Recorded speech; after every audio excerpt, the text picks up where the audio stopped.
Bienvenue à cette 4e émission sur la construction de la faïa. Je suis en présence de deux autres faïeros du nom de Dario. Salut Dario. Salut, ça va bien? Oui, ça va bien. Et de Roberto. Roberto. Deux faïeros qui sont arrivés au mois de juin. Dario, explique-moi, quelle est ton expérience de travail depuis le début ici à l'arrivée à la faïa? Depuis qu'on est arrivé ici, donc on a appris des nouvelles connaissances. Je veux dire, la plupart d'entre nous ne savaient pas comment travailler le bois, comment manier les outils. Donc c'est quand même quelque chose d'assez intéressant, je veux dire, pour nous-mêmes ainsi que, disons, pour la communauté, ce qu'on peut accomplir ici avec la faïa. Oui, vous avez travaillé dans une ambiance très dynamique aussi et amicale aussi avec tes confrères consorts. Oui, en effet, au début du projet, on se connaissait pas entre nous, puis là, tu sais, plus ça avance, plus qu'on dirait qu'on se resserre comme groupe, tu sais, puis on devient quasiment une petite famille, là, puis c'est le fun de travailler comme ça, tu sais, on s'entraide, là, puis on essaye toujours de rester comme ça, en bon contact, là. Excellent. Et toi, Roberto, ton expérience, tu la vis comment depuis le début?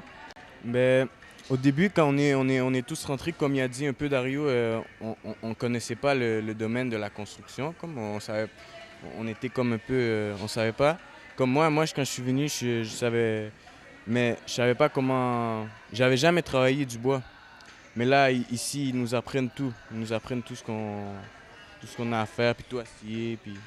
Quel genre d'outils? Je te regardais tantôt, tu as presque sablé une pièce? Oui, parce qu'on m'avait dit de sabler, parce qu'il l'avait pas bien coupé. Puis dans le fond, moi, je devais le sabler pour que ça soit plus rond. Comment tu trouves ça, travailler avec des outils? Moi, j'aime ça. Honnêtement, je savais pas c'était comment avant d'être ici, mais j'ai vu que ça me plaît.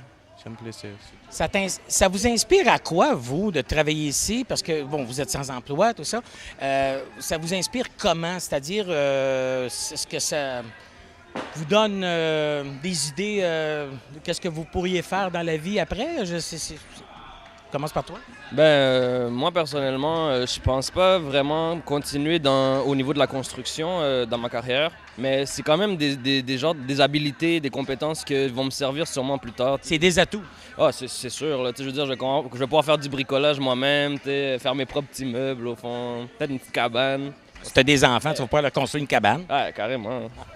Vous deux, vous avez travaillé sur la construction des cheminées Miron.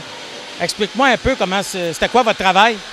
En fait, on a tous dû vraiment partir à zéro. Je veux dire, on a dû commencer par une petite cheminée, donc un squelette en bois, qu'on a dû par la suite recouvrir de cercle. Puis ensuite, il y a un processus d'appliquer du papier dessus, tout repeinturer, puis c'est ça, il y a quand même des étapes à suivre. Puis en fait, moi, ce qui me plaît du fait qu'on a les cheminées Miron dans le projet même, c'est que en fait, quand ils sont tombés, j'étais pas encore né dans ce temps-là. Avec là, je me dis que ça nous laisse l'occasion, nous, de revoir les cheminées tomber. Puis en même temps, je veux dire, pour moi, ça signifie aussi que on fait écrouler toutes les mauvaises choses du passé, puis on essaye de repartir comme un phénix qui sort de ses cendres. Excellent. C'est super, ça. Beau témoignage. Et toi, tu as travaillé sur les cheminées et c'est quoi que tu faisais? J'ai quand même travaillé dessus. Au début, j'ai comme commencé à faire à couper les bois puis à les visser après. Ouais. Mais la peinture, ça c'est plus les peintres professionnels qui ont fait ça. Tout à fait, oui. Ouais. Vous savez, donc vous connaissez un peu l'histoire des cheminées Miron? Oui, un petit peu. Toi aussi, hein, je crois? Oui, on nous a tous donné la visite guidée ici. Ah, ça, c'est super. Voici la petite histoire des cheminées Miron. Le quartier Saint-Michel avait deux carrières, Francon et Miron. La carrière Francon servait uniquement pour l'extraction de la pierre, tandis que Miron servait à extraire le calcaire et à transformer le béton, servant à la construction des édifices du centre-ville de Montréal. Les deux cheminées de la carrière Miron furent longtemps le point de repère pour les Montréalais, mais également source de pollution pour les résidents du quartier. D'une hauteur de 125 mètres, les cheminées permettent de récupérer près de 80 des poussières émises par la carrière, qui fournit alors au marché de la construction sable, concassé, asphalte, ciment, tuyaux et blocs de béton. Ces deux cheminées ont fait partie du paysage montréalais jusqu'en avril 1988, puisqu'elles sont tombées sous l'effet des explosifs. L'opération de démolition des deux cheminées de la carrière Miron ont toutefois donné du fil à retordre aux dynamiteurs.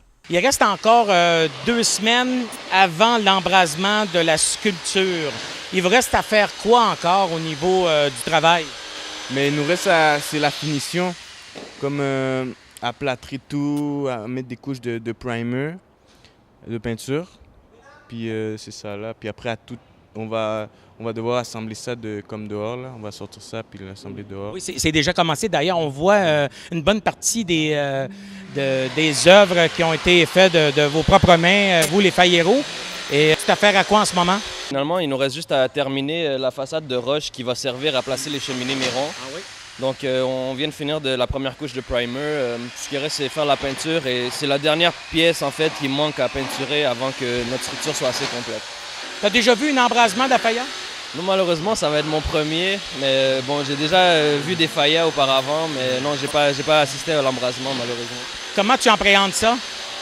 Ben, là, je me sens en feu, là.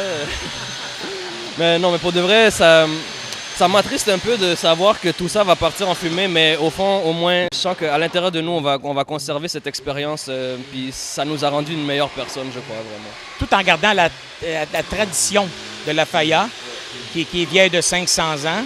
Donc, et toi, comment tu appréhendes l'embrasement le soir où ça va se mettre à flamber et toute ton œuvre, tout ce que tu as fait avec tes propres mains va s'enflammer comme ça, là?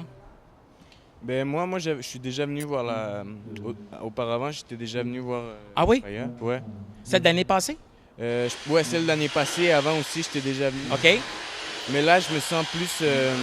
Là, c'est toi qui l'as fait, là. Ça, c'est moi qui l'a fait, que je me sens plus comme... Je sais pas, c'est un sentiment bizarre que je ressens, genre que ça a tout brûlé, qu'on a travaillé pendant 4 mois, mais comme 3-4 mois, genre. Puis j'ai hâte que ça brûle, mais en même temps, non, parce que c'est quand même une partie de nous qui va être... Sur le plan physique, ça va disparaître, mais sur le plan mental, ça va rester toute ta vie. Et je pense que vous allez grandir avec ça aussi, là. Alors, je vous laisse aller dans votre travail et on se revoit, nous, pour une prochaine émission la semaine prochaine. Merci, au revoir.